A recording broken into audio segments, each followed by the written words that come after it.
We begin with the debt ceiling agreement in principle. As we mentioned, House Speaker Kevin McCarthy says he expects a vote on the bill on Wednesday, 5 days before the U.S. government faces a potential default, according to the Treasury Department. Here's Speaker McCarthy sounding optimistic after his call with his party members. I think you got a lot more excited than depressed on this, and I think once people read the bill, they'll be pretty excited. But most important, it's America wins on this one. Let's bring in Congressman Brian Mast, the Republican from Florida. Congressman, thanks for joining us. You got the initial feedback, just like we all did. You were on a call, I hope, with the speaker last night. What's your initial reaction to this debt ceiling agreement? Yeah, I was on the call. Initial reaction is this, and I'm evaluating this for myself, like all the other 224 Republican members and the Democrat members, is stopping hiring 87,000 more IRS workers for 1 year versus an eternity worth it in a negotiation to raise the debt limit and not default? Is capping spending worth it to not default? This is a pretty big one, having and I didn't hear you mention it on your open, the administrative pay-go, basically where the administration, if they wanted to have $1 new in spending, they would have to cut $1 in spending from somewhere else. Is that worth not defaulting? And the other items that are on that list, are they worth ending this negotiation right now in order to avoid a default and essentially allowing the Senate to not take up the bill that was already sent over there, which they should have taken up? They're derelict for not doing so. I'm working that out with myself right now, like I suspect everybody else is doing. Well, I do give great credit for Speaker McCarthy, and Democrats should as well, quite frankly, for the idea that not only are they going to publish the bill, but then allow 72 hours to give it some breathing room so everybody can digest it before you actually vote on it. That didn't happen when I was in Congress. I tell you what, that's just not the way business worked out. But what are we to make of the fact that I think there was a tactical mistake? This is my own initial assessment, but I'm curious how you'd react to this. The House already passed this bill. Why doesn't the Senate go first? It seems to me that the House Republicans should say, all right, Senate, it's your turn. Let's see if you, Mitch McConnell, and Chuck Schumer can put up 60 votes. Why does the House have to go first again? You get zero pushback from me on that. Again, at least a month ago, we passed a bill, sent it to the Senate, and said, hey, you want to avoid defaulting on the debt, raise the debt limit? Here it is. It comes with some cuts, but here's your bill. They didn't debate it. They didn't take it up. They didn't say, these are the things we disagree with. These are some of the things that we would keep. They didn't try to get it through cloture. They didn't do a thing with it.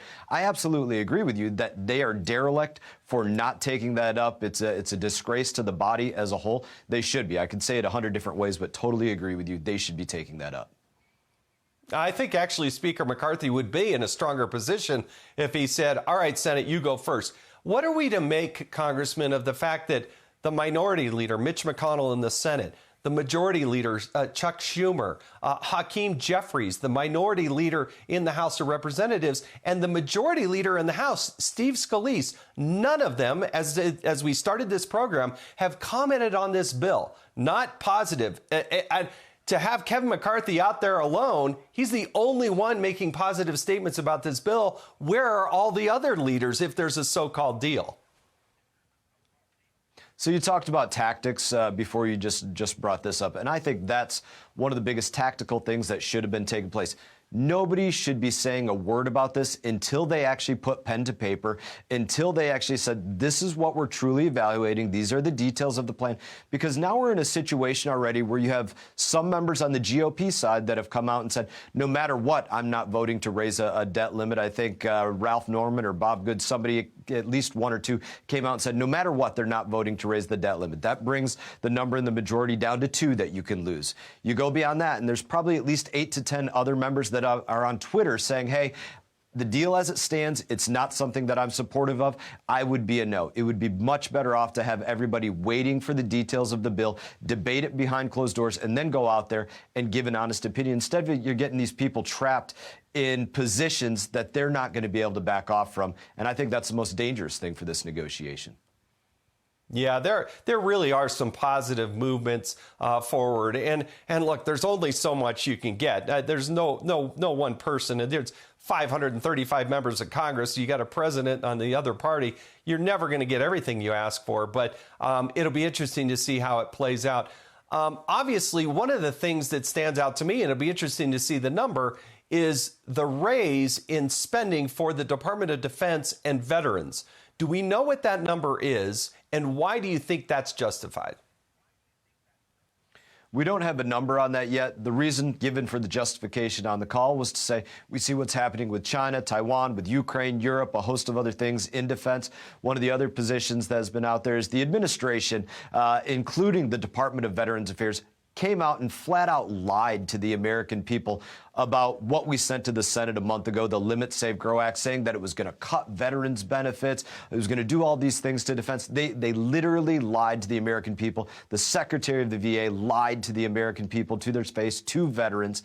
And you see those things in there, I think, in response to that, to say, no, this isn't doing something to veterans adversely. It's actually going to help veterans, and this is not going to hurt national defense in any kind of way.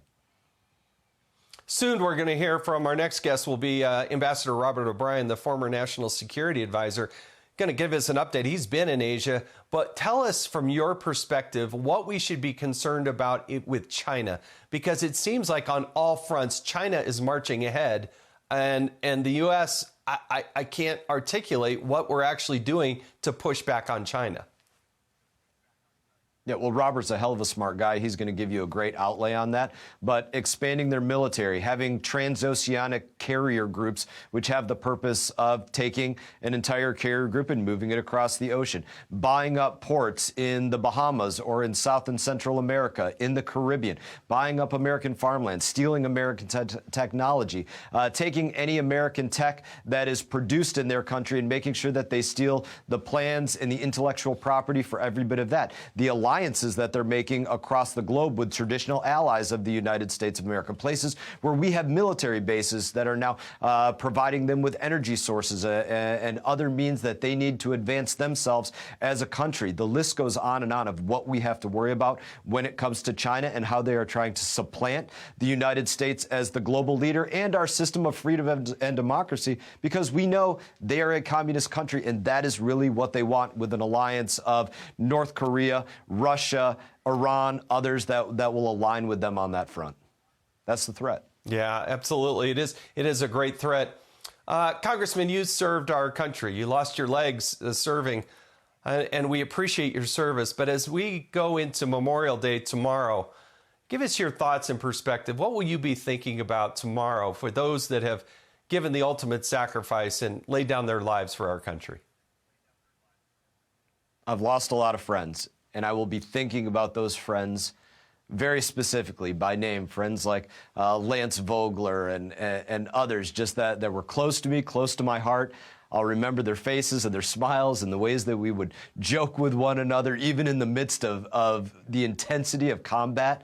And I'm also going to think about the Gold Star families, the good that they go out there and do. I have a Gold Star family in my community that they started a program called Operation 300, where they go out there and they do camps for the children of the fallen. And they've done so much good out of the biggest tragedy that they could have faced in their life. And so to see the way that Gold Star families go out there and recover and do so much to help America, there's a lot to think about on Memorial Day that makes you proud for our country, that we have people that will sacrifice for this place that they believe in, and makes you proud that they have families that will continue to live the legacy of the person that they lost. And so the day makes me proud. It makes me sad and it makes me proud. Sometimes I hear taps and I literally can't hold back the tears because I've heard it so many times over the caskets of my friends. But it is both a bittersweet day, a proud and a sad day